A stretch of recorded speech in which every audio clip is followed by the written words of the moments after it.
po. Happy Lord's Day and mag-start na po tayo sa ating Sabbath School.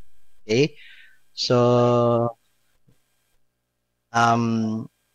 review lang natin yung ating paksa or subject nung nakaraan. Still, yung subject naman ng ating pinag-aaralan tuwing Sabbath School ay tungkol pa rin sa yung kung tawagin ay church o yung iglesia. So, bilang review, nung nakaraan, ang tunay na simbahan, okay? Yung pagkakakilanlan ng isang tunay na simbahan, ito ay nakikilala sa dalawang marks, no, or dalawang tanda o sinyales or sign. So, una ay yung tamang pangangaral nga ng salita ng Diyos. At ito, yung pangalawa naman ay yung tapat na pagsasagawa ng mga ordinance na nabanggit. May dalawa lang tayong binanggit. Yun yung bautismo, baptism, at yung huling hapunan. So, yung pangangaral, siya ang yung nagiging instrumento ng Diyos sa kanyang pagtawag, sa calling, pagbabago sa atin, paggabay, kanino? Sa kanyang bayan. Ito ay nakatuon kay Kristo at sa pangangailangan ng pagsisisi o yung tinatawag na repentance. At kaakibat ng pagsisisi hindi kaakibat, kundi kasabay nung pagsisisi ay yung pananampalataya, okay, na binigay. Okay. Ang mga ordinansa naman ay nagpapakita ng mga nakatagong katotohanan ito. So, kino-confirm ang pagiging miyembro sa tipan. Ito ay nagpapalakas din sa mga mananampalataya. Kaya kung tayo nanghihina, so yun, all the more na dapat tayong dumalo sa mga ordinances, lalo na yung Lord's table kung tawagin or Lord's Supper. Ang ginagawa rin ito, nagbubuklod sa atin bilang isang kongregasyon na sa pagsunod kay Kristo. Okay? Ang disiplina sa simbahan ay natural na kasama sa mga markang ito. Okay? So, meron tayong dalawang marks at yung dalawang marks na ito ay dapat may kaakibat na disiplina. Ito ay para matiyak ang kalinisan at pananagutan sa katawan ni Kristo. Yung sinabi kanina na accountability. Okay? So, yun po yung ating quick review nung nakaraan. So, hopefully, tayo ay naman ngayon ay handa para sa panibagong paksa or subject natin. At ito naman yung tinatawag na biblical membership. Okay? Yung membership sa simbahan o yung pagiging miyembro ng simbahan. Okay? So, ano ba kayo? Kumbaga, tawag dito, hindi curious eh. Dapat interesado ba kayong malaman kung ano yung patungkol sa membership? Kasi ito yung pinaka-list na kumbaga na napag-uusapan, no? Ito yung kumbaga pag membership na pinag-uusapan, wala na tayong masyadong alam kasi nga hindi natin inaalam at the same time hindi natin ginagawa. Pero dito sa ating pag-aaral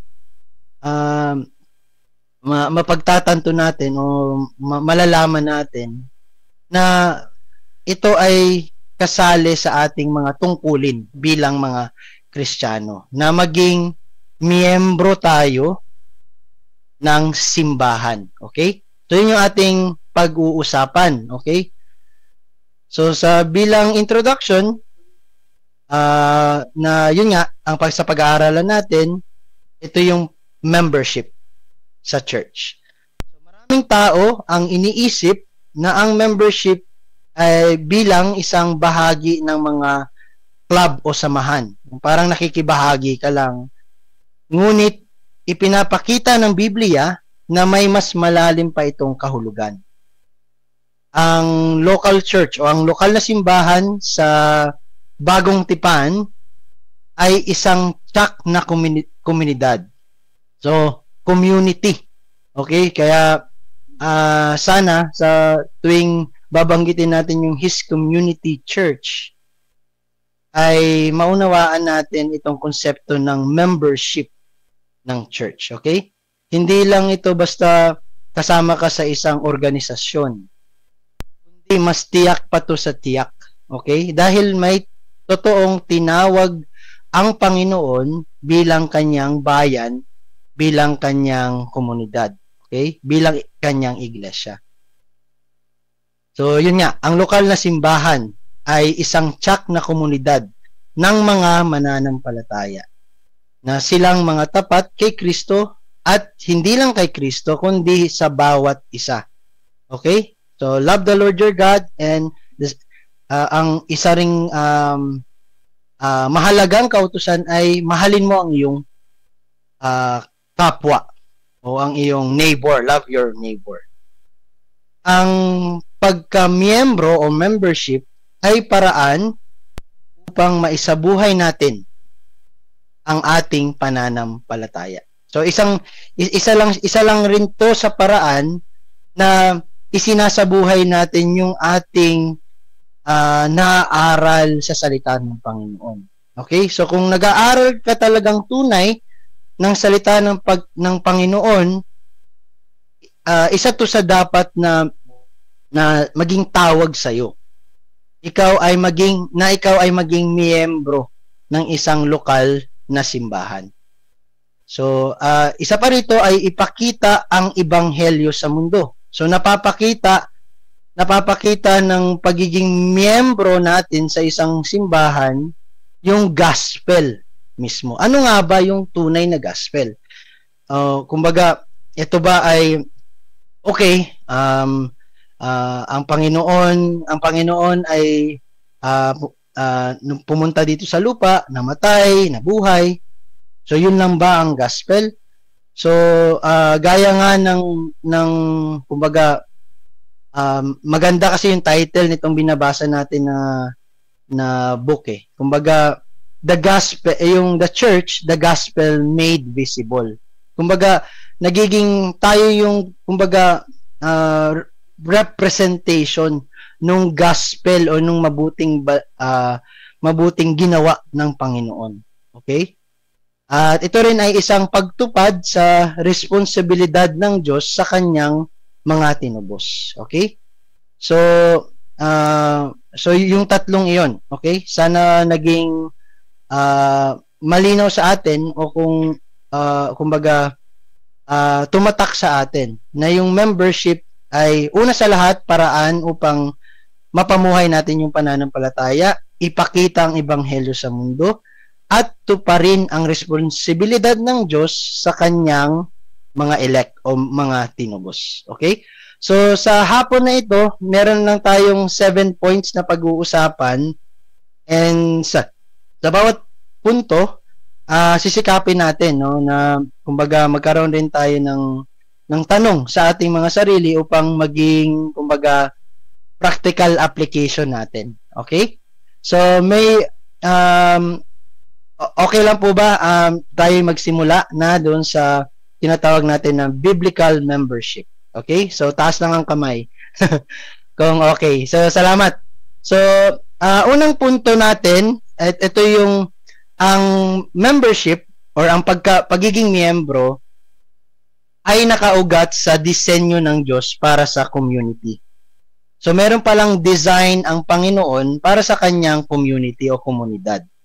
So, and yun nga yung pinag-uugatan nitong membership, biblical membership na ating aaralin. Okay? So, mula sa simula, ang tao ay likas na nabubuhay na sa komunidad, sa community. Kaya nga, di ba? No man is an island.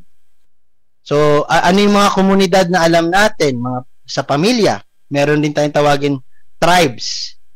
Okay? And yung sambahayan natin. Okay? Kahit ang ating katawan, ang ating katawan as as illustration, ang ating katawan ay may mga bahagi na kung tawagin members. Okay? So, yung kumbaga alam natin na yung katawan ay isa, no? Isa pero it is composed of members. So, pwede rin natin siyang tingnan sa ganung representation. Okay?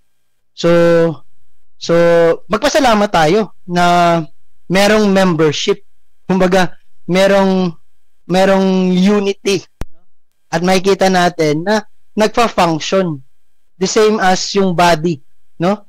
So without its member, it won't function as kung ano yung dapat na naging disenyo ng Panginoon. So isa-isa to sa nagpapatibay sa atin na sa mga disenyo na nakikita natin sa mundo, nakikita natin yung talino ng lumikha nito. Okay? So kaya nga matatalino yung mga miyembro ng church. Matatalino hindi nang dahil sa kanilang sariling katalinuhan, kundi dahil sila ay kumbaga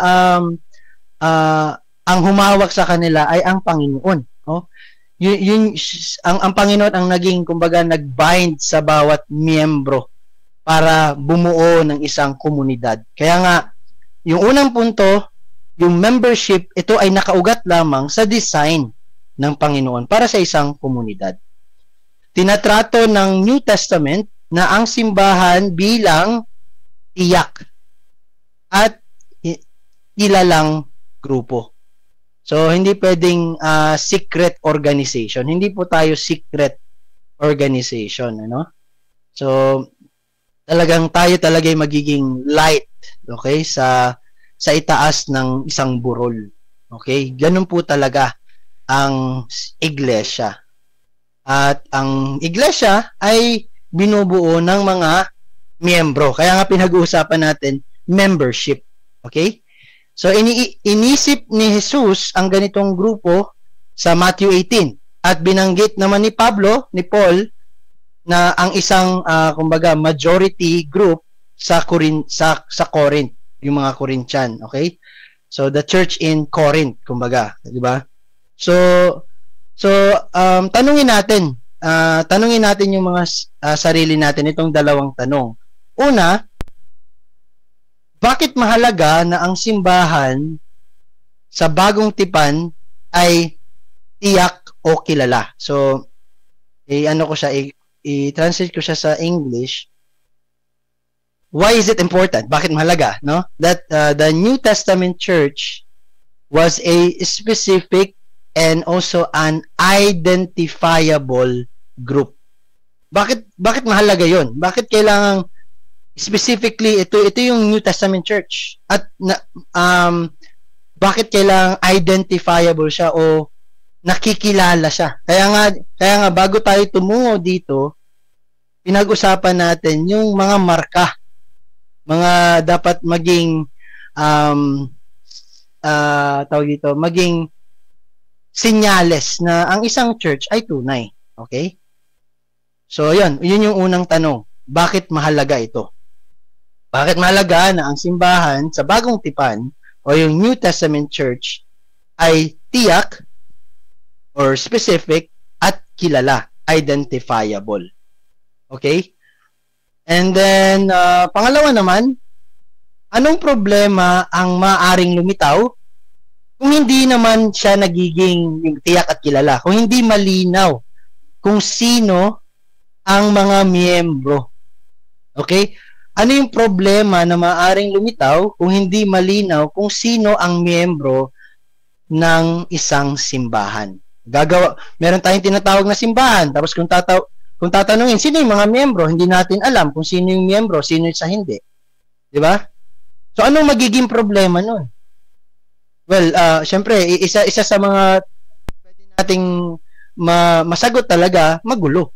Merong hindi order. Alam naman natin na God is the God of order and design. So, kung hindi natin talaga malalaman kung sino ang miyembro sa hindi, abay magulo. Kaya nga, isa yon sa pwedeng maging problema.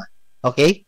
Pero yan, itanong natin yun sa ating mga sarili sa pagkakataong ito. Okay? Bakit natin to tinatanong? Bakit tinatanong natin tong dalawang ito? Dahil kung hindi natin sisikaping sagutin ito, nangangahulugan lamang na parehas lang tayo sa marami na we neglect this kumbaga this doctrine o yung katuruan patungkol sa membership o yung biblical na membership ng church. Okay? So, dadako tayo dun sa second point. Ang second point ay palaging pinipili ng Diyos ang kanyang tanging bayan. Okay? So, yung natatanging bayan o yung special niya na bayan. Okay? So, sa English, God has always set apart a distinct people. Okay? Natatangi. So, yun yung pangalawa nating punto. Parating siniset apart ng Panginoon ang isang natatanging bayan para sa Kanya. So, hindi ito gawa-gawa. Alam natin, kung binabasa natin yung Old Testament, malinaw sa Old Testament na laging ganito. At hindi nagbabago ang Panginoon. He is immutable, mga kapatid. So, palaging hiwalay ang Diyos sa Kanyang bayan mula sa mundo. Okay? Palaging hiwalay ang Diyos sa Kanyang bayan mula sa mundo. Okay? So, meron talagang laging separation o kung tinatawag na, kaya nga may tinatawag tayo na sanctification. Okay? May paghihiwalay na ginagawa. Mga examples, yung sila Noah, yung pamilya niya, yung sila Abraham, yung lahi ni Abraham. Okay? Ang Israel. At ngayon naman, mga kapatid, ito naman yung simbahan. Okay? So, hiwalay ang simbahan sa mundo. Kaya, kung merong simbahan na walang ginawa kundi maging kawangis ng mundo, ay hindi simbahan ang tawag doon. Counterfeit church ang tawag doon. Kaya nga, foundational yung mga nauna nating tinalakay, di ba? Ano yung nature ng church? Ano yung mga attribute ng church? Ano naman yung marka ng church? Kasi, hinihiwalay. Hindi maaaring kung ano lang yung simple at common. Okay? Yung hindi tayo nakiki-mainstream. Okay? Dahil lang sa ayaw nating maging mainstream, no? Hindi 'yun ang dahilan.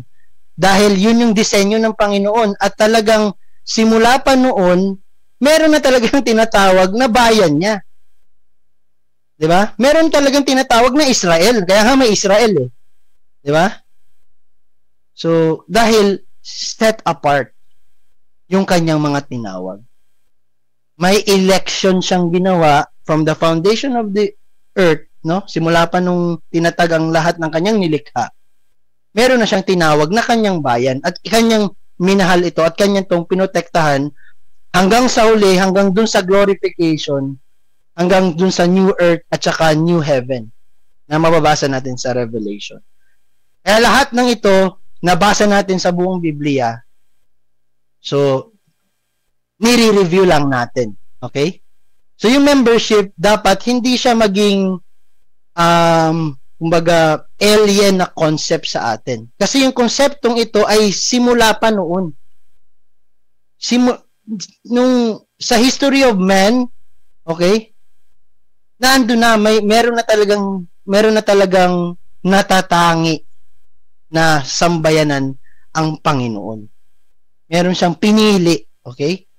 So, even tinawag tayo sa sulat ni Pedro bilang piniling bayan at banal na bansa. Okay? Banal na bansa, holy nation. Gumagawa ang Diyos ng malinaw na linya, okay, or dividing line sa pagitan ng Kanya at ng hindi naman sa Kanya. Okay? Kaya nga, dapat kung pinag-uusapan yung membership, kung ikaw ay Kristiyano, dapat you are willing to be a member of the church. Kasi ito yung magiging kumbaga division ng isang tao or ng isang kongregasyon o isang community sa mundo. Okay? Ayaw nating mapabilang sa mundo. Okay? Bagaman yun yung gusto ng laman, okay, na tayo ay makihalubilo sa mundo. Well, yes, makikihalubilo tayo sa mundo, but not to assimilate to them, but to be a light. Okay? Separate nation. Or, yun nga, as a church. Iba tayo sa mundo. So, ang lokal na simbahan ngayon ay nagpapatuloy ng ganitong pattern sa pamamagitan ng buhay na banal at nagkakaisa. Di ba? Isa sa attribute ng church, there is always unity. Kasi the church is one. Di ba? There's only one God, and His church is one, and dapat walang division sa atin. No? Yung division na ginawa ng Panginoon, hindi sa atin, hindi sa loob ng simbahan, kundi tayo sa mundo. Yun yung division na dapat meron. Hindi yung tayo mismo yung nagbabanggaan. Mamaya mapag-uusapan natin. Kasi yung membership, kaya nga membership, 'di ba, yung kanina na nabanggit natin yung accountability. Na ayaw natin yun eh. 'Di ba? Yun yung aminin nyo, natural sa isang tao, ayaw ng accountability. 'Di ba? Yung mga nangyayari sa Pilipinas ngayon, 'di ba? Walang accountability. Iiwan na lang. Okay. Lahat ng 'to ghost project. Tapos wala na. Okay na 'yon. Ghost project na 'to. Walang accountability kasi nga yun yung nature ng mundo. Ayaw niya ng accountability. Pero sa church, gusto natin yung accountability. Hindi dahil sa gusto natin, kundi dahil binigyan tayo ng Panginoon upang gawin yung nararapat at gawin yung ikakaluwalhati ng kanyang pangalan. Yung malinaw yon. Ayaw natin sa accountability, pero bakit magtataka kayo, dapat hindi natin pagtakhan, pero part ng pagiging member mo, alam mo na may accountability ka. Una sa Diyos, sa iyong kapwa, sa iyong pastor. Okay? Madali lang, no? Madali lang siyang, kumbaga, i-illustrate sa mga isip natin. So membership, ang kaakibat niyan, accountability. So yun. Mamaya mapag-uusapan naman natin. So, yun yung pangalawang punto. Hindi na konsepto itong membership. Meron talagang membership. Dahil merong laging pinipili ang Panginoon at kanyang itinalaga bilang kanyang bayan, bilang kanyang mga tinawag. So, ito yung itanong naman natin sa ating mga sarili.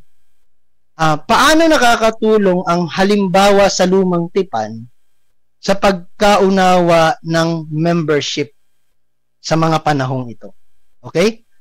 So, medyo na-touch natin yan. So, pero itanong pa rin natin sa ating mga sarili. And paano may papakita ng simbahan ngayon ang malinaw na dividing line? Okay? Sa church at saka sa mundo. So, sa kanya at sa yung hindi sa Diyos o hindi sa kanya. Paano may papakita ng simbahan iyon? So, mahalagang masagot natin ito kasi ito yung disenyo ng Panginoon. Gaya nung sinabi ko kanina, talagang hiwalay talaga dapat ang kanyang simbahan sa mundo. Ngayon, paano natin yun may papakita? As a church, tayo bilang iglesia, paano natin yun maipapakita? Paano natin yun maisa sa buhay? Okay? So, syempre, ang clue, dapat sumunod tayo sa Panginoon. Dapat maging miyembro tayo ng isang lokal na iglesia. Okay? And then, number 3, Ito naman sabi sa number 3. Ang membership, yung church membership, ay pagsasabuhay ng buhay Kristiyano sa komunidad. Okay? So sa English, membership means living the Christian life together. No? Meron talagang tinatawag na community. Okay? Hindi pwedeng ikaw lang sa sarili mo, oh, Christian ako. Okay na yun. Hindi ko na kailangan ng sumali-sali pa sa kung ano-anong mga church na yan. Basta ako, nagbabasa ako ng Bible, kilala ko si Jesus Christ, namatay si Jesus Christ, na buhay, okay na. Okay? So, madali lang, no? So, parang kamukha siya ng easy believism. No? Okay, madali lang. Basta naniniwala ako kay Jesus Christ. Okay, ano na ako? Kristiyano ako. Pero, alam naman natin ang isang Kristiyano ay may pananagutan sa Diyos, may accountability sa Diyos. Kailangan niyang sumunod sa Diyos. At ang Diyos ay may kinikilalang isang bayan. At kung ikaw ay gusto mong kilalanin ka ng Diyos, dapat nandun ka sa bayan na iyon. Okay? Ang pagkamiyembro ay ang pagsasabuhay ng buhay Kristiyano sa komunidad. So, ang tungkulin ng miyembro ay ang tungkulin ng Kristiyano na isinasabuhay sa komunidad. Okay? So, hindi nakalaan ang Kristiyanong buhay para sa pag-iisa lamang. Tunay na paglago ay nangyayari sa komunidad. So, kung meron mga paglago, ito ay mangyayari sa komunidad. So, dun sa binabasa natin na libro patungkol dito, ang sabi doon, ang sama-samang pamumuhay ng mga Kristiyano ay naglalarawang malinaw ng ebanghelyong kanilang ipinapahayag sa salita. So, kung tayo ay malinaw sa atin yung gospel,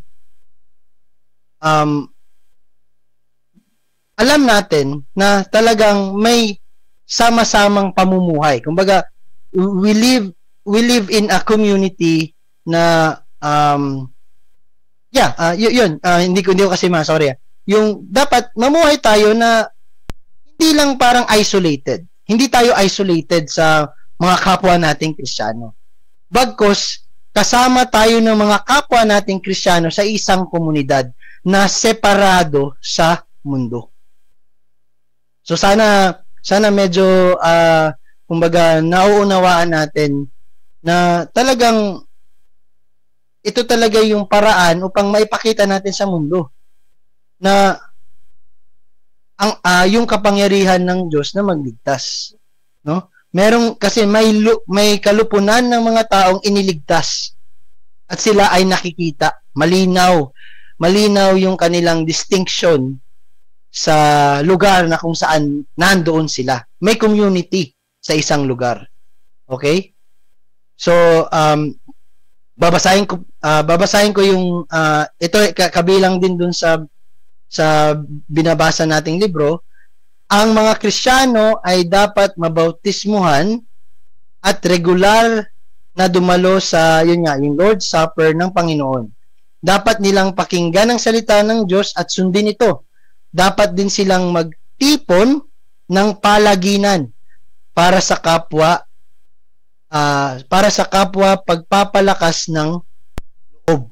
Okay? So, nagpapalakas ng loob 'yon, no? Dapat nilang ibigin ang Diyos, hindi lang ang Diyos, kundi ang isa't isa at maging ang mga nasa labas ng kanilang kapatiran.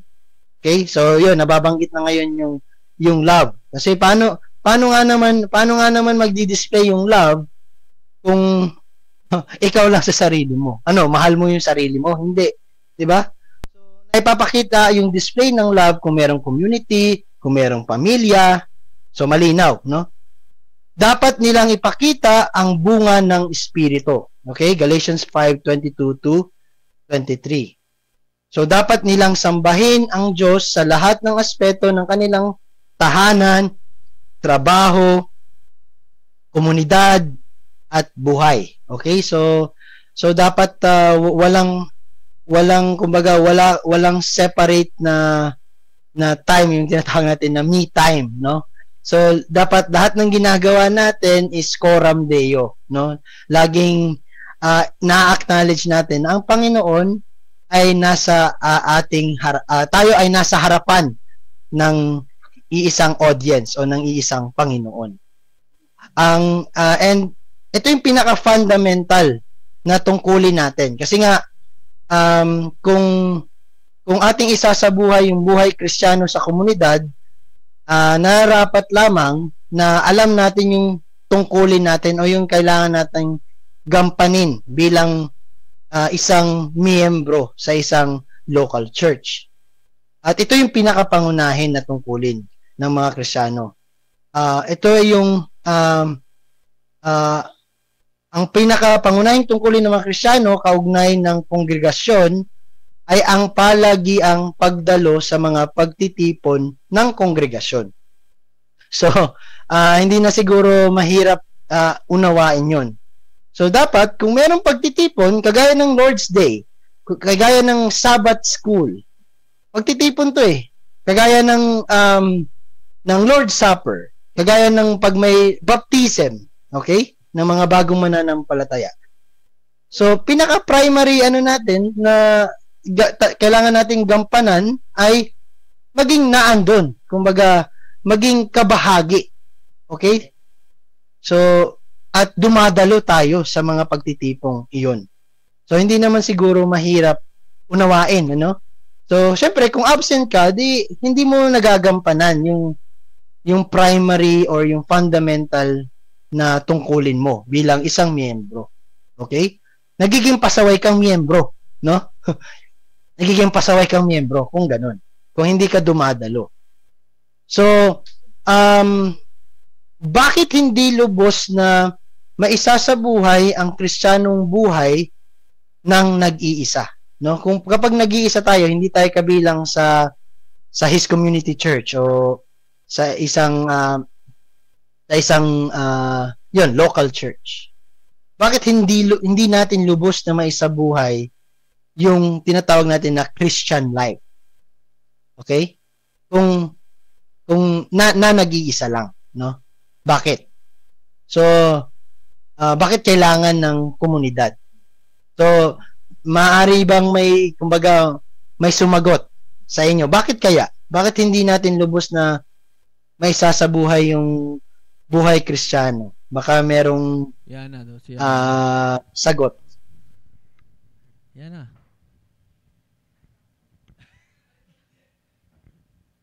Yung tanong daw ulit, tol. Ay, hindi ko naririnig, tol. Naka-ano pa ba? Naka-mute tayo?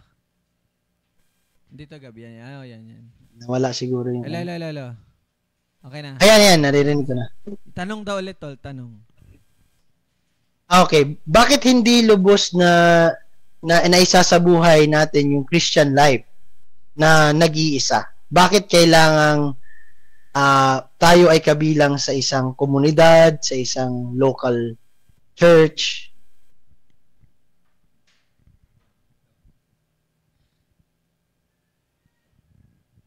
Sige po, sagot po kayo para mawala yung antok nyo. Si Ara Joyce daw, magba-birthday. Kabal. Ikaw, Jean. Jill, ikaw, Jill.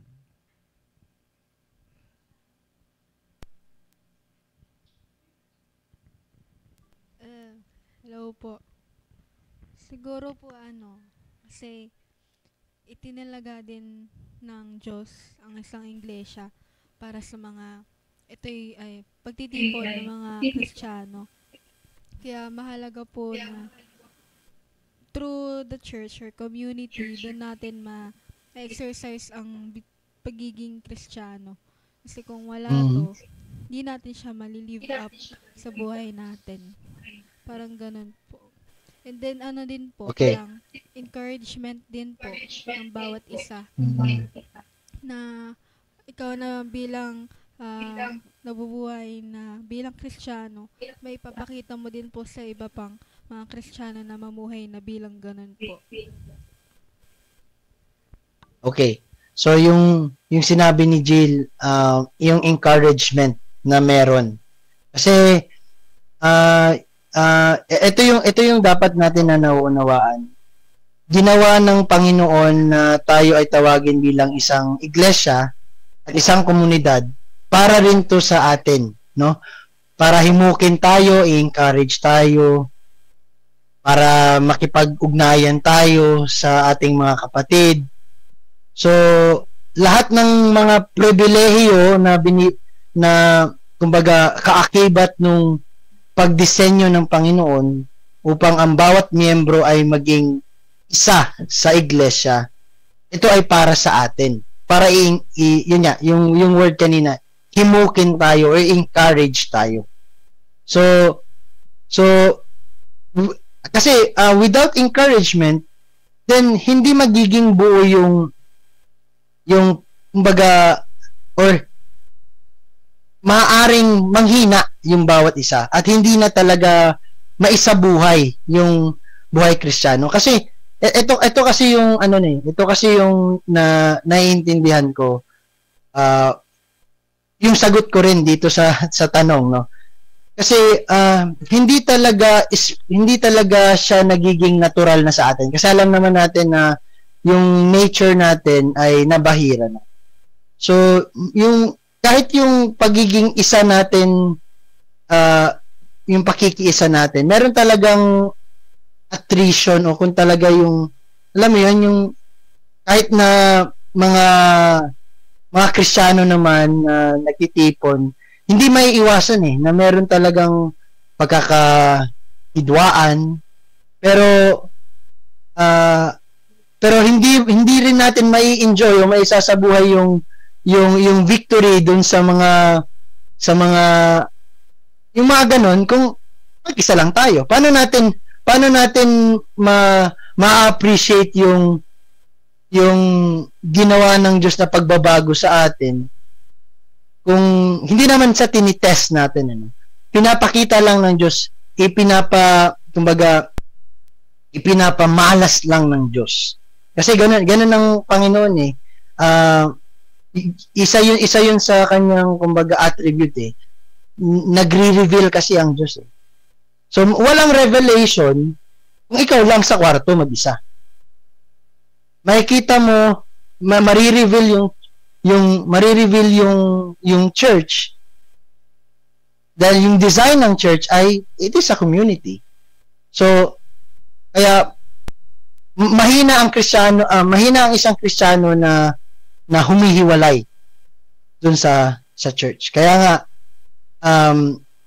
importante talaga para lubos na maisabuhay natin na tayo ay makiisa. Hindi para mag-isa, okay? Kundi makiisa sa church, okay? So maganda yung sagot. And then sige, tumungo tayo dun sa number 4 na point natin. So ito na yung mga tungkulin ng miyembro sa isa't isa. Tayo bilang kabahagi ng church, bawat isa sa atin may tungkulin para sa isa't isa. Gaya ng sinabi ko, may tungkulin tayo para sa isa't isa. Meron din tayong tungkulin para sa ating pastor. So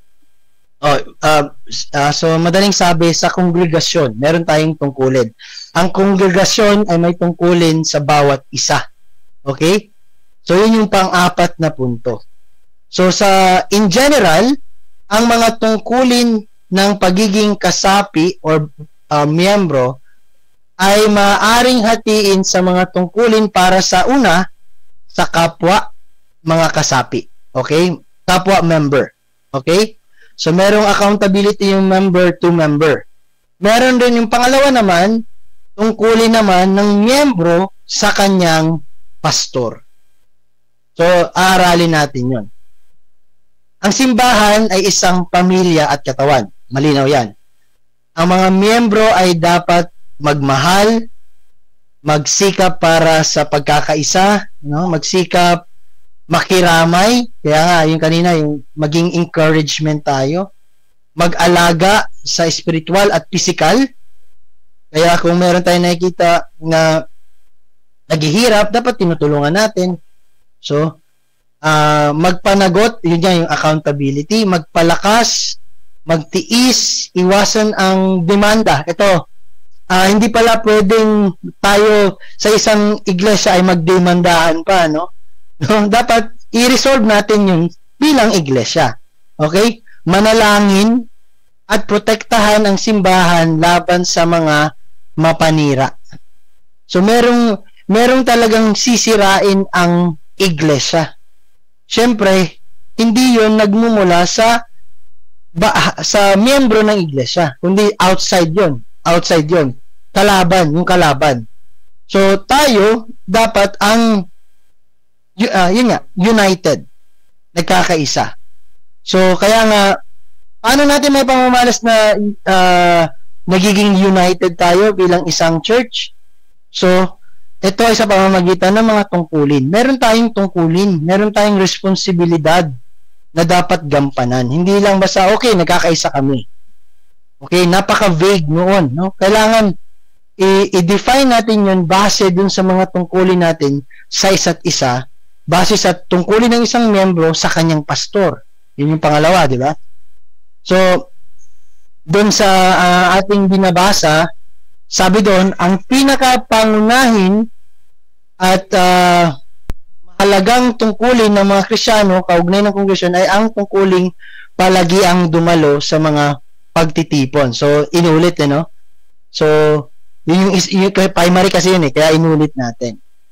Kung wala ang isang buhay na may pag-ibig sa isa't isa, okay? So kung wala tayo dun sa pamumuhay or sa lifestyle na pinapractice natin yung love according to the scripture, so wala nang iba pang tungkulin ng mga kasapi ng iglesia ang magiging para sa atin ay kasiya-siya o kapaki-pakinabang. So, ang may pakinabang lang ay ang ipamalas natin yung pag-ibig natin sa isa't isa. Yun yung pinaka-primary natin na tungkulin sa isa't isa. Ang pag-ibig ay ang naguutos sa mga kasapi ng iglesia na iwasan. Okay, dapat pala sa pagpapamalas natin ng pag-ibig para sa isa't isa bilang tungkulin natin ito na ibigin ng bawat isa, ay dapat merong pag-iwas na gawin tayo.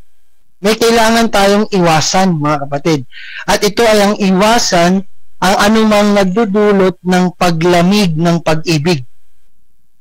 Kasi nga, yung love kasi, di ba, ano siya pag hindi siya, kung wala yung pag-encourage, kung wala yung fire ng bawat isa, no, para na lang maging ano siya sa atin, baga mas madali nating maunawaan. Kung wala yung fire ng kung wala yung init ng bawat isa sa iglesia, sa isang komunidad, ay manlalamig yung pag-ibig.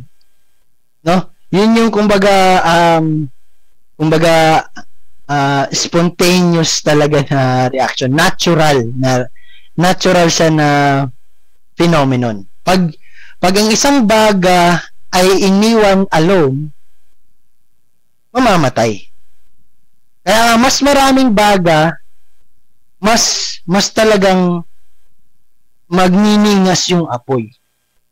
Okay, even the nature will kumbaga magiging magandang visual aid para sa atin. Ganun din tayo bilang mga miyembro. So kaya tungkulin natin yun, pagningasin natin ang bawat kumbaga pag-ibig ng bawat isa. So, maraming nasulat. Ito lang yung mga talagang tumatak sa akin sa pagbabasa. So, dapat yung mga alitan daw ay aktibong iwasan natin. So, kumbaga, dapat maging proactive tayo. Huwag yung reactive lang tayo. Na kapag may hidwaan na, tsaka pa lang kikilos. Wala na. Yung damage na ando na. Okay? So, dapat tayo, pag may mga konting ganyan, okay, tayo? magdasal tayo sa gilid. No? Dapat wag natin pairalin yung ating mga sariling laman. Okay? Wag yung katawan natin o yung sarili natin ang ating isipin, kundi yung kabuuan, yung katawan ni Kristo ang ating isipin. Okay? Pangalawa naman, iisali natin na wag tayong magdemandahan, no? Kasama na ang hindi pagsasakdal laban sa isa't isa. Wag yung tayong magsusumbong, oy, sumbo ito, yung ano ko kasi, kapatid ko, ganito, ganyan, magnanakaw. No? Tayo pa yung magdedemandahan. Wag. Kasi, isa to sa mga bagay at magdudulot ng paglamig ng pag-ibig. Ano yung opposite nun, yung pagdedemanda? Pagpapatawad. Di ba? Imbis na isakdal mo yung kapatid mo, patawarin mo. I-acknowledge mo na nagkasala siya sa'yo at patawarin mo siya. Huwag mong kalimutan yung kasalanan. I-acknowledge mo. Dapat ma-acknowledge niya rin yun na nagkasala siya sa'yo. At humingi siya ng kapatawaran. At kung may humihingi ng kapatawaran, patawarin. Di ba? Hindi yung tayo pa yung lalabas doon sa mga hindi naman mananampalataya upang iresolba yung hindi natin pagkakaunawaan sa loob. Okay? So, meron lang dalawa. Sa labas, either sa labas ka o sa loob ka. So, pumili ka. Magiging miyembro ka o hindi. Parang ganon. Ganon yung konsepto ng membership. Pangatlo, marami. Pero pangatlo, tanggihan ang pagsusuri sa mga tao batay sa makamundong pamantayan. Kasi madalas, ang reference natin yung mundo. Diba? Human rights eh. Hindi dapat ganun. Hindi ang mundo ang magdidikta or magja-judge tayo ayon sa kung ano yung meron sa mundo. Ano yung instituted ng mundo. Kundi kung ano yung in-institute ng Panginoon at ano yung kanyang